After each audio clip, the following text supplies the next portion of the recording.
புருஷர்களே, உங்கள் மனைவிகளை அன்பு கூறுங்கள். கிறிஸ்து சபைக்கு தலையாயிருக்கிறது போல புருஷனும் மனைவிக்கு தலையாயிருக்கிறார். அவரே சரீரத்திற்கும் இரட்சகராய் இருக்கிறார். நாம் அவருடைய சரீரத்தின் அவயங்களாயும் அவருடைய மாம்சத்திற்கும் அவருடைய எலும்புக்கும் உரியவர்களாய் இருக்கிறோம். 1 கொரிந்தியர் 12ஆம் அதிகாரம் 12ஆம் வசனம்.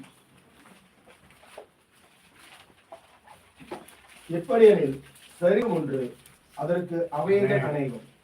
ஒரே சரீரத்தின் அவயங்கள் எல்லாம் அநேகமாய் இருந்தும் சரீரம் ஒன்றாகவே இருக்கிறது. அந்த பிரகாரமாக கிறிஸ்துவும் இருக்கிறார். நீங்களும் தனித்தனியே அவயங்களுமாய் இருக்கிறீர்கள். ஆமென். வாசிக்கப்பட்ட வேத வரியை ஆசீர்வதிப்பாராக. எங்களை அதிகமாய் நேசிக்கிற எங்கள் ஜீவ தகப்பனாகிய இயேசு கிறிஸ்துவே, இந்த அருமையான இந்த உயிர்த்தெழுந்த நாளிலே ஆண்டவரே கர்த்தாவே, நாங்கள் கால்களில் நின்று சுவாசம் உள்ளவர்களாக கை கால்களோடு உயர்த்தி சமத்தில் நடந்து வந்து துதிக்கும்படியாக எங்களை வைத்திருக்கிறீர்.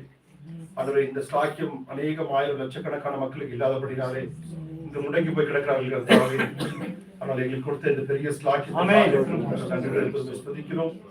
அநேக இடங்களில் கர்த்தாவே ஜனங்கள் ஆலயங்கள் இருந்தும் பெரிய பெரிய ஆலயங்கள் இருந்தும் என்று இந்த துதிக்க முடியாதபடிக்கு அவருடைய கர்த்தாவே அவர்கள் பயந்து கொண்டிருக்கிறார்கள். எந்த நேரத்தில் என்ன நடக்குமோ, யார் வருவார்களோ, எப்படி ஆராதனை கலங்கடித்து போடுவார்களோ, எப்படி ஆலயத்தை உடைத்து போட்டு விடுவார்கள் என்று சொல்லி இந்த தேசத்தில் அநேக இடங்களில் ஆண்டவரே ஒரு பயத்தோடு ஜனங்கள் ஆண்டவரே ஆலயத்துக்கு வருகிற வேலைகளிலும் எங்களுக்கு நல்ல சுதந்திரத்தையும் வாயை திறந்து துதிக்க